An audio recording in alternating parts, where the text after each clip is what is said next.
From 425 million in sales volume in 2020 to ending out 2021 at 850 million. I am here with my good friend Holly Chris, who drives sales for the Golfi team, and Rob Golfi in Canada, and we're going to break that down and take a look at what happened. We could probably spend a full day together on what happened this year, specifically strategies, tactics, and what it's like having a leader like Rob who empowers her to do this. So Holly, let's jump right in and take us to the beginning. And all right, sure. Thank you for having me on. I appreciate it. It's always an honor to sit on a Zoom with you or in a room with you for sure. So thank you. Cool. But yeah, it's been a wild couple years. I joined the team at the end of 2019, and we started coaching with you at the beginning of 2020. So you've almost been along for my entire journey on this team. So I'm super thankful for that. Yeah, like I think our path, like, because I've not, 2 years is not really that long on the team. So I think I could probably go back to the beginning because I think it has been 2 years in the making. I often will say that like 2020 was like our year of like pulling back the slingshot. We were like doing a lot of work. We were, making a lot of changes. And then 2021 was like the year we let it go and it just flew. So I think that's important because in 2020, it was a tough year. The pandemic started. There was a lot of, adjusting to change and everything on the team. And those fruits of our labor did not show up right away. But we had to kind of follow, like trust your processes and trust and follow our instincts that, we were doing the right thing and to push us forward. So, Rob, like, he's the true visionary on our team. Like, he got our team, to 700 transactions over 20 years. Like, he's brilliant in this business. He's a brilliant marketer. I was really brought in to just kind of carry out his vision, and that's really important. So it's funny because you often, anybody that follows you will often see you ask, do you want mild, medium, or hot sauce? So when you asked me to jump on this today, I thought, okay, I'm going to think about what the 5 key ingredients are in the Golfi team hot sauce. So we always bring it hot. So I would say the first ingredient that really comes to mind is supporting people through change. And the word support has to come along with change, because change without support is an absolute epic disaster. And I know this really well because prior to joining the team, I spent 15 years in leadership in the print industry, where obviously there was massive change. It was a very disruptive environment, tons of challenges that, could quite possibly never, be able to overcome. So we, my team was always facing, like, it was like fight or flight every single day there. So I knew that, big change was happening every day, but I had to support them because it's stressful. And change is really, really hard. And change it makes you feel sick, in some cases. Very few people love change. It's just a natural human reaction. And me joining the team was huge change for our team. So when I joined, there were 23 agents, and there's very little structure on the team, but they had been very, very successful. And, it's funny because I was, very well respected in my previous role, and, had great, formed great friends and relationships with them over the years. So I kind of just thought I was going to join the team, and everyone was going to love me and be super excited for me to join. And that was not the case. They were not excited to have me join the team. And I really am thankful for that, when I think about it, because that really motivated me to prove to them that I was there to help, and that I was there to support them, and that eventually they would see the value in me and how I can help them be more successful. So I made it kind of my mission to overcome, their concerns. And those were like, in the first week they were saying, what, are you crazy? You left your corporate job for this? You're not going to last like this. You're not going to be here longer than 3 months. I don't want to be micromanaged. Talk to the new people. Don't talk to me. Like, people didn't hold back. And I think that's a good thing, because it was hard to hear, but it definitely lit a fire underneath me. That's for sure. But ultimately, I just told them, look, I know that trust needs to be earned. I know that I need to prove it to you. I know that I'm going to support each of you in different ways, and that's okay. I just have to find where I can create a win for you, and then that will build on our relationship, basically. So so that was a big one. And then as we were making changes, and as we were supporting them through change, one thing that really stood out is that agents and employees, they're not going to accept change publicly. They're going to do it quietly. They're going to do it in their own time, and they're going to do it when they're ready, and they're not going to make a big deal about it. And that's okay. Like, you don't need the glory of the I told you so's or anything like that. Like, allow your team to see your vision when it's their time to see it, really. So, just keep reinforcing what you need to do and why you're going in that direction. And they'll eventually, the light bulb will turn on for them and they'll understand. I know, Holly, and because it's one of the things that I've discovered in working with you and becoming friends. I mean, that's what happens when we work together this long, is because I've watched you with strength and humility, where'd your resiliency come from? And I think you need to point that out to folks, because I think that first 90 days is tough. Yeah, like I think it came from my work in the print industry. Like, it was literally like every day was a fight. I would wake up every morning and get my revenue reports, and it was like, let's not suck as bad today as we did yesterday. We know we're gonna suck, but let's not suck too badly. So I was like every day was a fight, and every day I trusted my leaders, and I trusted the vision, and I trusted that, we can't keep doing the same thing and expecting a different result. So change is something we have to do, and we will get there. Like, I'm somebody that loves change, because I think change means you're growing, and I think it means you're moving in the right direction. So I don't know. I think it's also owning it. And that's one thing that I've always really, really believed in my career. Like, I have to, in leadership, you have to own the messages that you're giving. You have to own and take responsibility for the direction that you're going. If I said to the team, hey guys, like, Rob really wants us to do this. Like, you got to be in the CRM, or he's going to be like totally at my ass. Like, please guys, like, it's what Rob wants.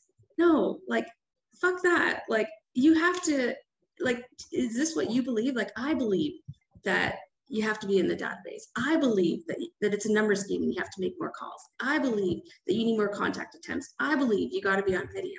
So it's mine. Like, I have to own it. And that's where, like, the leadership team stands together, because I don't defer responsibility to Rob. I don't defer responsibility to other departments. Do I believe it's right? Yes. Well, then I will own it. And like any sales leaders that are out there, you will earn more respect if you own the decisions that you are pushing forward, and don't defer it and blame your leader, because it's not gonna work. So let's go into that though too, because watch this. I get to see this, and it's neat to speak with someone who is at an executive level leadership role, and we don't have the team leader here. But I think what we can do is you can do some coaching to team leaders. We can here just in our dialogue. It makes a team leader very nervous when you bring someone new in. And then when you start getting feedback, pushback from people, talk about the latitude that is so critical, that Rod gave you, the trust that he instilled in you. Because listen, I don't care who you are as a human being. A new job is a new job. And then it's a new job. It's figuring out the job. It's figuring out the relationships. And then it's rolling initiatives forward. And then not even knowing, in that new job, it's the relationship with that CEO. Where are they going to stand? You brought your talent forward and your drive forward. But I think that that's only this good. A leader's got to meet you there. Tell everyone how Rob supported that as you were merging into the organization and getting pushback. It was an interesting time. And like Rob, he is such a busy guy. If you looked at that, like he is the hardest working person in this building. He's the first person here, the last person to leave. You look at his schedule, you'd say, like, when does this guy even have lunch? It's literally back to back. So I knew that quickly when I came on, and he didn't have time to hold my hand.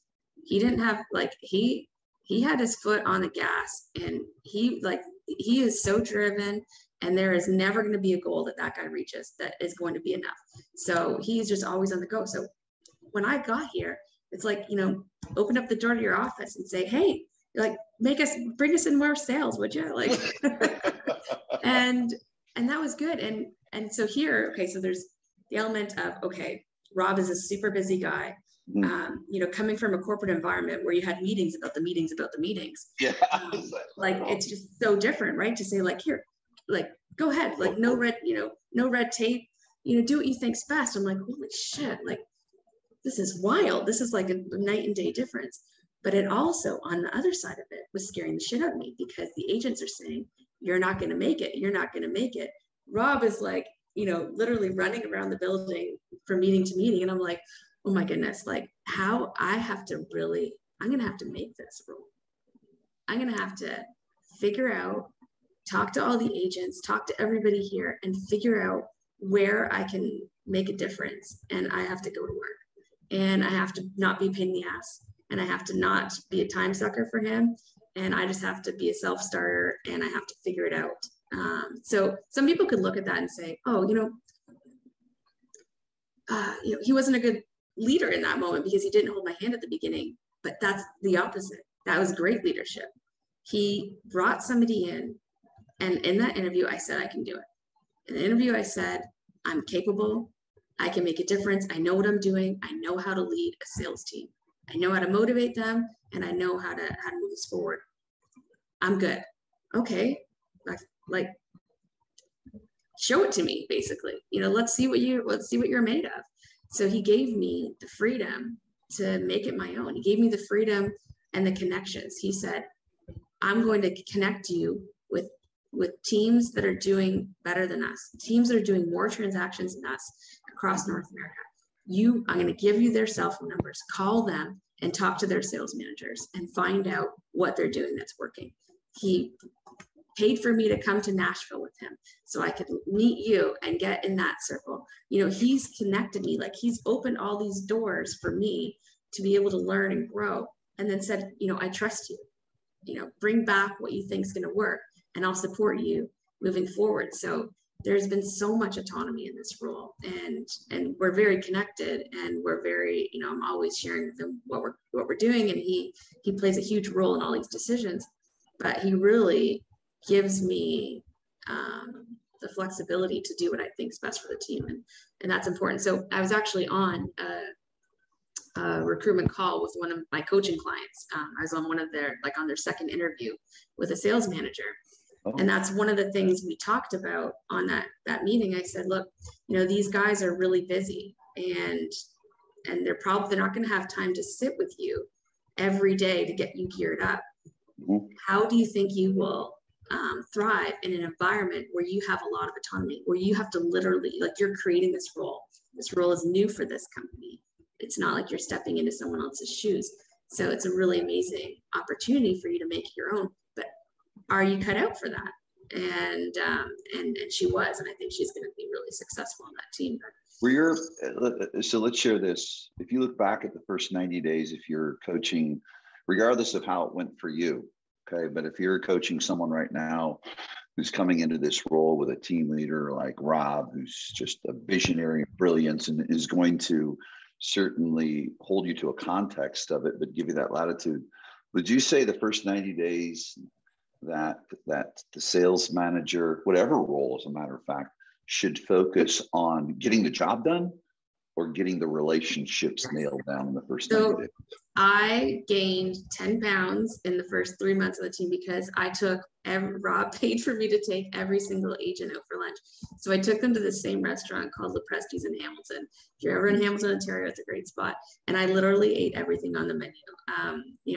Went out for lunch 23 times in a couple months, and it was great. And through those conversations, like that's when the agents were opening up to me. That's when they were saying some things that were hard to hear as well. And I could tell that they had conversations leading up to those lunches because there were a lot of commonalities and some of the things that they shared. And it was a good experience. In some cases, in almost all the cases, we left that lunch and our relationship was stronger. They were, I was able to share with them that, like, my job isn't to make your life hell. My job is to make you more money. So I'm not going to do anything that's going to help make you less money. So I promise you that. And I was able to share a little bit about myself personally, and they could get to know me and like me on a different level. There was only one person that really did not unfortunately make it with the team after that lunch, and the couple that was sitting next to us actually asked to move because it was sort of a heated conversation, but it was good because it brought to light that this person was not on board with our feature, and that's okay. Mm-hmm. At what point, Holly, did you guys decide, because you talk about the slingshot, pulling it back and letting it rip, was really when you said, okay, I'm putting on this recruiting hat and going for it? Yeah. When did that take place? So that is a classic. I'm sure it happens.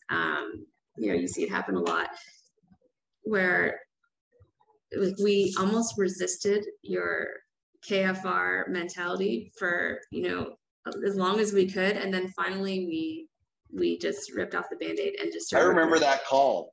Yeah. God, I mean, right?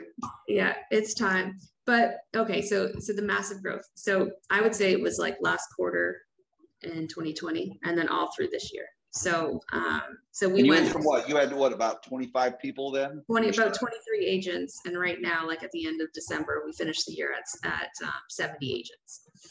So. 70. So folks, do some math here. 23 to 70, 425 to 850 million. And you look, you say, yeah, but John, they more than doubled their agent population. Yes. But look at this though. You've got people that came in that haven't even, had that. They haven't even finished. Yeah. So it's been a ride. So talk about this. So the first thing you do, you come in, you're the new gal in town. Oh, okay. Well, we're going to show you who the boss is. And so you establish the relationships, and then you're the person that's going to bring more people and it's going to take leads from them, because you probably had it. Now I get less business. That scarcity mentality. Talk about how you moved through that. And well, first of all, I'm making some assumptions that came up and that was an issue. Talk about that one too, because there's a lot of people, Holly, that it's just that choice they don't make. And it's not from hey, I know recruiting works, but it's from a space of, yeah, but what are my people going to say? Talk about that one. Yeah, it was absolutely happened for sure. And, people were very concerned. I would say for the first, maybe 6 months or so that they were seeing it happening. It was just me talking them through it. And again, supporting them through change. Like, it's just always goes back to supporting through change, and just, reiterating the fact that it's also this constant re-enrollment, right? And talking to them all the time about, okay, I know it's scary. I know it's uncomfortable. I know that bringing new people into a family, can sometimes be challenging. But I don't just bring anybody on. Although it might seem like, holy smokes, you went from 23 to 70, they took anybody that came at their door. But that's far from the truth. Like, because of the brand that Rob has built in our market, we have a lot of inbound recruitment. So it's almost entirely inbound. I do very little outbound recruiting at this point. And we hire a very small percentage of those that reach out. And for me, and what my commitment to the team is that and it sounds silly, but I'm more interested in hiring good people than I am their tenure in real estate, than I am their sales ability, because they could be a rock star sales agent. They could be a crazy closer, but if they're an ass, like if they're a total ass, then they're going to cost us more sales than they're going to bring in because of their attitude. So because I am hiring really great people, once they come on board, people love them and they are quickly part of the family and they enrich our culture and our environment. They don't leech off of it. They're actually adding to it. So contributors. Yeah, they're contributing. And yeah. So when you started doing that, so watch this then. So then when you started bringing people in, you're going to have that pushback, but then you get them up and running. Were you then at that point in time able to come stronger with standards and continue to elevate the standards at that point in time? Yeah, what did that look like? Because first of all, you're the new person. I don't like you, you're new. That's just the way it's going to be. Then you build the relationships. Then you start bringing people in. But then what you know too is you dug in deeper. I mean, you got into the trenches, looking in the CRM, looking at sales, looking at all the numbers. You owned that. And then you recognized, oh, I've got to do some things with standards. Talk about the ability to roll out standards. Yes. Then when you have the recruiting going on. We actually rolled out standards probably at the early stage of our recruitment blitz, because we saw that it's just so important. But I did make a huge mistake, and that was waiting too long to enforce standards. What I did when I first started was I tried, okay, I'm going to try encouraging them. I'm going to try educating them. I'm going to plead to them to get this done, but it didn't happen. Right. And there's no surprise there. So in January 2021, so like at the start of this year, which was, about a quarter into our recruitment blitz, we hammered down on standards. So we created our principles follow-up, and it was not an easy time at the Golfi team because there was a lot of pushback. But again, supported them through that change. So basically, we have standards in place that agents have to meet, and if they don't meet any of the 3 criteria that are in our principles follow-up, then they're paused for leads that day. So we've got our sales manager, Claudel, and she's in the database every single morning, seeing who is eligible and ineligible for leads that day. So let's try and go back to, because I don't know if you know off the top of your head, but there was a time, because you look at here, you're recruiting, you're driving sales, you're involved in retention, you're building relationships, and I love what you said. I mean, 2 years isn't a long time, because this is a relationship. I mean, you and Rob are tight. I mean, it's just like, you've got to move that relationship to a point where you guys can finish each other's sentences, right? So you're working on the relationship, you're doing your job, and you're bringing people in. At what point in time, Holly, did you say, okay, I'm trying to drive up the database activity and keep recruiting? At what point in time, where were you guys at number of agents? We were probably Claudel. I would say about 40 agents, maybe. 40 agents. Yeah, and maybe 40 to 50 agents. Tell them what you guys had her come in and do, so they see that specific position, because you were doing it before. Yeah, so we had her come in, and she was basically like database police. So she came in, and we had these standards. And the thing is, when it comes to principles and standards, is what you always say: you have a pen, you drop it, it falls. That's gravity. It doesn't change. So we had to be prepared to follow through on those standards. Well, Frig, I didn't have time to go through every single day, like the database, and do my recruitment calls. So if I was not doing that every single day, that principles, might as well throw them out, because if I'm not going to follow through on them, they are pointless. They are useless. So we had to invest in having somebody in there doing that. And then also, like when you're in the database, you're just finding coaching opportunities all the time. So there's huge value in what Claudel is doing every day. And now, like, her role just keeps evolving more and more every day. And now she's really hyper focused on the first 6 months for all of our new agents. And it is making a huge impact on their starts. So she is, where's your bomb?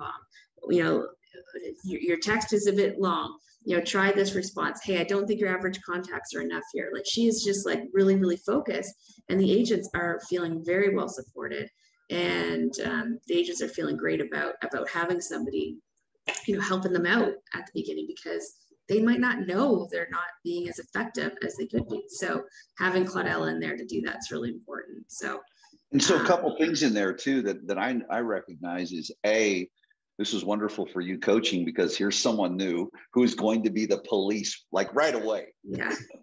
Yeah. And it's been like, she's less than a year. And so she's still, I would say it was maybe in November or so where she like said, I feel like they're starting to want to talk to me.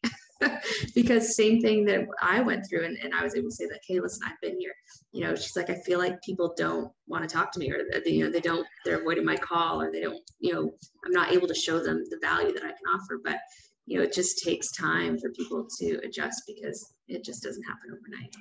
I think both of you real quickly are very similar, I think, in some principles, but very, very different, which you need to be. What would you say if you're talking to a team leader, you're coaching a team leader right now, and they're saying, you know, here's what we did. If you look at what are the similarities between you and her? What are some things that are absolute non-negotiables in coming into both of your roles, the similarities? I'd say like work ethic is non-negotiable. Like, there's no hours. You know, it's funny because one of the things that was important to me when I joined was that I could walk my kids to and from school. So be in the office from 9 to 3 so that I could, you know, be a part of their lives at those times. And Rob was okay with that. And that was one of the reasons I came on board. But that doesn't mean I only work from 9 to 3. I work 24/7, but I love it. So like, it's, you know, it's something that I'm okay with doing. So, and Claudel's the same way. She's very, very committed to the team and very invested in the team. It's not just Claudel, like, you know, everybody on our leadership team, Rose, our director of operations, like, she works 24/7. Like, everybody is very, very in it, basically, which is really important. Well, I think the thing that I recognize, and you're pretty humble in this because you just do your thing, but the nice thing is I get to have this 30,000 foot view is that sure, connecting with the human beings and creating this community is what you're about, but likability is not something you can be freaking concerned with big time. And so many sales managers, sales directors think it's like being everyone's friend. That is not the gig. And then her going in there too. And so I think that's one of the pieces is people look at sales managers today and anyone that's involved in the sales process and reporting and driving activity. I've told people this, Holly, is, and I think it's a big reason why many of their talents, why you do really well, and I want people to hear this, is you've got that operations mindset though too. Yeah. I mean, didn't you just do EOS and they said you're the we're at the start of EOS. We're excited. So stay with me. I want everyone to hear this. Here you have someone that has been a part of this recruiting trajectory, you guys. Okay. Like massive recruiting. So you think, well, that's a sales type person, you know, that's that visionary persona versus operations checklist. No, not the case. Those are the old days, man. It's someone that is going to get things done. And the same with Claudel. But here's the piece that you have and do really, really well in Claudel too. And we're all constantly working on is empathy. That's the key piece.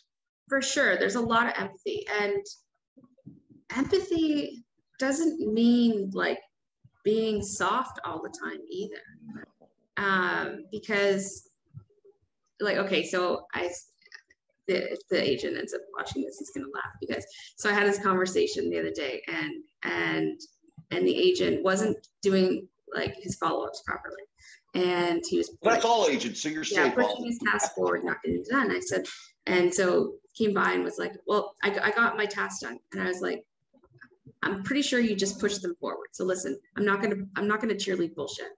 Like, I'm sorry, like I'm not gonna give you a pat on the back for that. He's like, oh my God, he's like, you always like know to like take me down. I'm like, I'm not taking you down, man. Like, you can pat yourself on the back and feel like you did a good job, but you're not going to get any more sales from that. You just wasted your fucking time. So like being empathetic, like is being there for them, but also being strong enough to challenge them and say, okay, like, hey, I think you can be better. So one big takeaway on standards, though, that I want to make sure is you are going to be tempted to have a different set of rules for your superstars.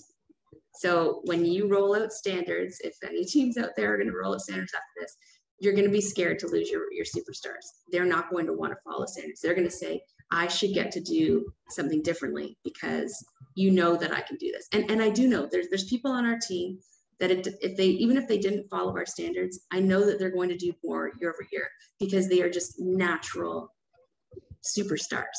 Like they are just naturally going to get there. And I agree that they will naturally get there, but they have to follow our standards. So that was really tough. And it was scary because I was scared that we were going to lose people over it, but we didn't lose anybody. Yeah, talk about that, because it's easy for folks to talk about, growth and all of these things. How's retention been?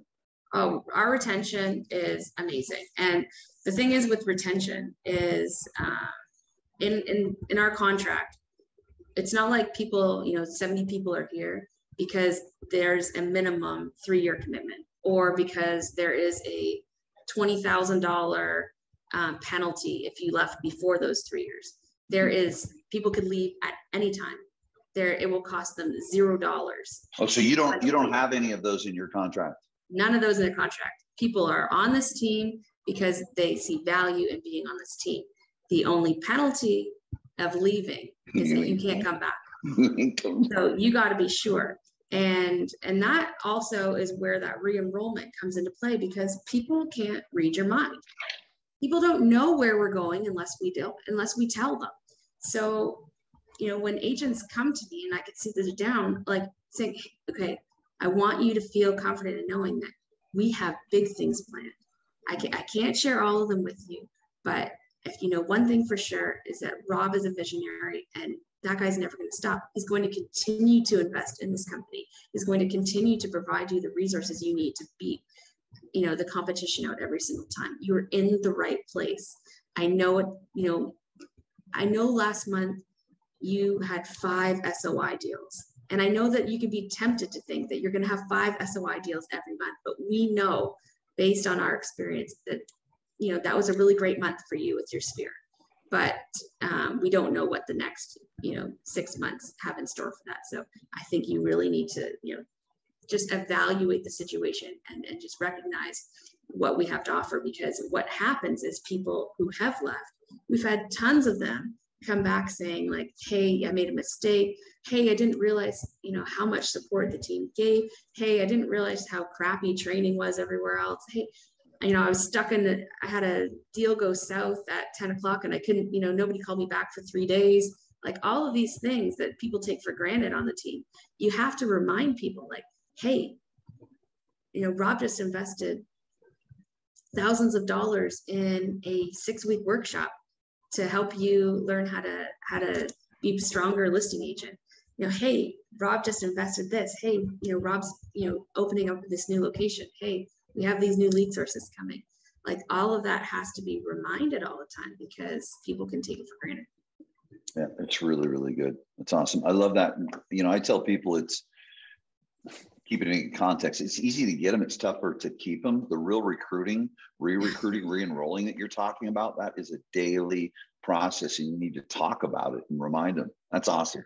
Good. I took you off track, and I want to make sure that everyone gets your 5. So the number one. So we talked about support through change. We talked about supporting through change. We talked about standards. Investing. Ingredient 3 is investing in training. So Rob has invested a ton in training.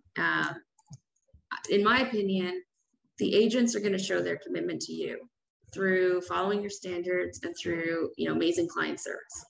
We show our commitment to them through leads, of course, but through investing in their training and development. So that is the reciprocal arrangement that we have, basically.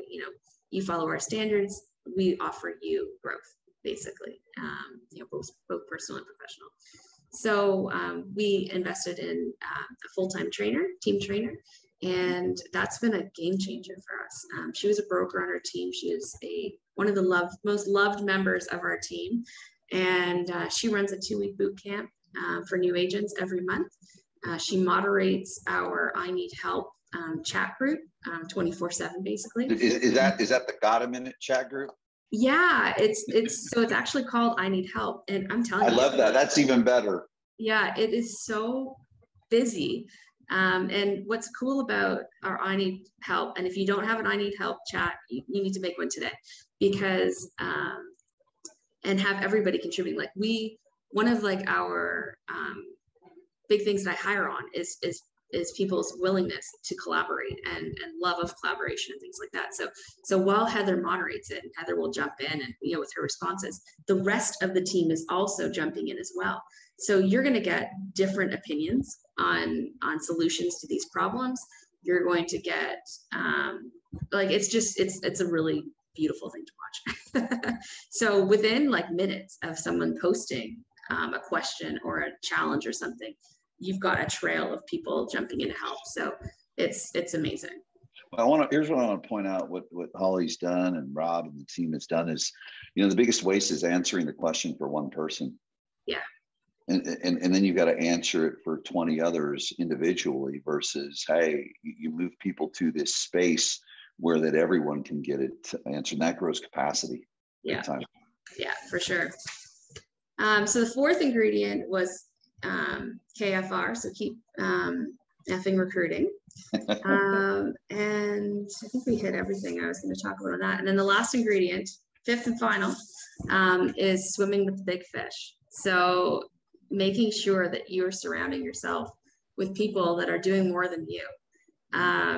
I would argue that many people that are in your inner circle are the top in their markets. So they're number one in their markets. Well, when you coach, 6 of the top 10 in the world, I think easily you're going to have people who are at the top of their game in the market. And you can easily get complacent.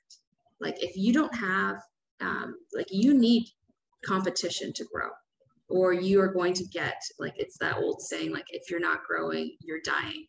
You always have to be growing. So surrounding yourself with people, and that's one thing that Rob really believes in. He's a part of lots of different networks, and these networks are huge investments for him. But he believes that if he sits next to somebody doing 1,000 deals more than him a year, he's going to learn something for them, and he's going to bring it back to our team. And that's one of the things that we share with the team a lot when it comes to re-enrollment is, hey, we're going to find, we're going to basically be implementing things and investing in things that many people in Canada, we're behind you guys all the time. If something launches in the US, it's launching in Canada in 2 years. So we're able to get such a massive leg up, in these new programs and systems and ways of doing things. And we bring them to the team. It's just rip off and deploy. We don't have to pretend to know, we don't have to reinvent the wheel. We don't have to think of this stuff on our own. Being a part of groups like yours and various other groups that we're a part of, if it works in another market, game on, let's deploy it here. So well, here's the irony, because today and Rob has invested, and I'm grateful for it, thousands over 2 years, and continuing to stay with it. So many people, I'm going to try, I'm going to dip in. He stayed committed to it. Well, for example, what Holly's talking about is when you're in her role, it's be a lifelong learner, because here's the thing. It is so many people that are in a leadership role. They're not the team leader. They just do their job. Well, Holly's every chance she gets, she's on our Sunday sessions for our group. Tonight, Holly will, and depending, some people, family time can come for people that shows up, but you're on there a ton. And what's going to happen tonight? Well, let's see how a guy did 100 million on a team as a buyer's agent, how they work with showing assistants, how you can work with team assistants that a group of top agents can use. And the third thing is that person's going to share how to keep him at a company. And that's what Holly's talking about. Yeah. That's commitment to the team, right? Because exactly. I'm to me, I love the Sunday sessions. I can't get enough of them. And yeah, it's Sunday night, and yeah, it's personal time. But to me, like I can't miss that. I can't miss that opportunity. And then when I come back on Monday and I can, it's share all of that great information that I've learned with the team, like that's why we're doing this. Like if people are like, oh, John Cheplak, he's a great coach. Yeah, like that's why everyone's so successful. He's such great. You are an amazing coach, but people have to do the work. Like there's probably people that you've coached that haven't improved because it's not some magic pill that you're just going to log on. And sometimes like when I start coaching new clients and stuff to myself, and I think, gosh, like I have like, like that imposter syndrome. Like, am I going to be able to, offer them something that's of value and help them and everything? But ultimately, it's up to them to do the work. Like it's up to them to lead. And when it comes to our coaching sessions, like having somebody that you're accountable to is so important. Humans need it. Like you have to have somebody. Like there's no way that I'm going to miss a session with you. Like there just isn't. And even when we started coaching with Sani, and it's like, hey, do you want to pause? There's no way in hell we're missing a week with you, John. Like, no, like we'll pick Sani up too, because we see so much value in it. And so people who have had coaches before that they didn't feel like were valuable to them, I encourage them to look back and say like, okay, what role did I play in that? Like, was it that, I wasn't working hard enough? Was I, not doing the work behind the scenes? Because it's 20 to 30 minutes on a call. No, you're not going to do you're not going to have 100% growth just because of those 20 to 30 minutes. Like it's all the work you do after that. It's action takers. What, looking at your role as it expands and you bring in support like Claudel and that, just curious, do you see yourself knowing that number one is importance, and number two, your capabilities? Do you see yourself moving away from the recruiting? Do you think that's? So I love the recruiting. To me, like I love those calls. Like I just feel so connected to those agents from the beginning, and I know in the first 5 minutes if I'm going to hire this person. Like if we're just connecting. What are you selling them, Holly? You mean you got leads, Rob's everywhere. Yeah. We know all that stuff, but what are you truly selling them? Why are people joining you guys? People are joining. They can hire splits anywhere else, right? Oh yeah. All day long. It's definitely the support, the team, the training, the environment. People, it's a lonely business. They want to feel like they're part of a family. They want a warm welcome. I think it is like if you've got someone in a recruitment role, they have to be warm. Like they have to be personable. They have to, be happy and all those sorts of things. Like I hear stories all the time of like, oh my gosh, like I feel so good after this call. Like I've been making lots of other calls and, interviewing lots of other places. And, usually they don't even want to talk to me. They just, send me an email, or like they weren't very friendly over the phone. And it's like, oh my goodness, like, are these people even trying to make a connection? Like, I don't understand. So, it's really like my style is not formal. My style is very just like, hey, tell me a bit more about you. I stayed at home, with my kids. Oh, how old are your kids? Oh, I've got kids too. Like it's connecting with them. It's not just what will you do for me? Oh, hey, how are you gonna, what are you gonna do for the Golfi team? No, it's what we're gonna do for them as well. And the calls are long. Like they're usually over an hour long, and it's it's tough to get kind of us off the phone. So it's important. I can't see myself getting away from recruiting. We actually talked about it at the last EOS offsite that we had just before Christmas. And it'd be hard. Good. Well, I'm going to tell Rob that you're not allowed to either. It's single thing. It's like, hey, Rob, and Rob, the definition of an entrepreneur, everything's going really well, and so we change it. It's like, no, it's the single most important thing. I mean, it's great. Yeah, it's critical. What going into 2022, where do you see you guys ending? Share with the group. Okay, great. You've had this growth trajectory up to 70 agents, and I want to have them get inside the vision of a large organization like yours, and inside the head and the heart of someone like you and where you're sitting, because you're just genuine, and I know people can feel that. It's you and I are sitting here a year from today having a conversation. How many agents you guys have, and where do you see the sales volume ending up at?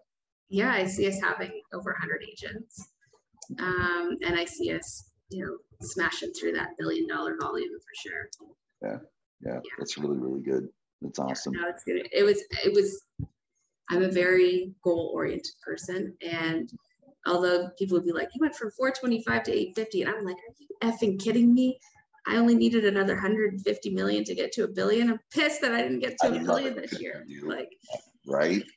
That's what I think you saw the video I did yesterday. Yeah. He says, okay, now look at your business plan and add 35% more and get everyone in the room and say why you can't do it.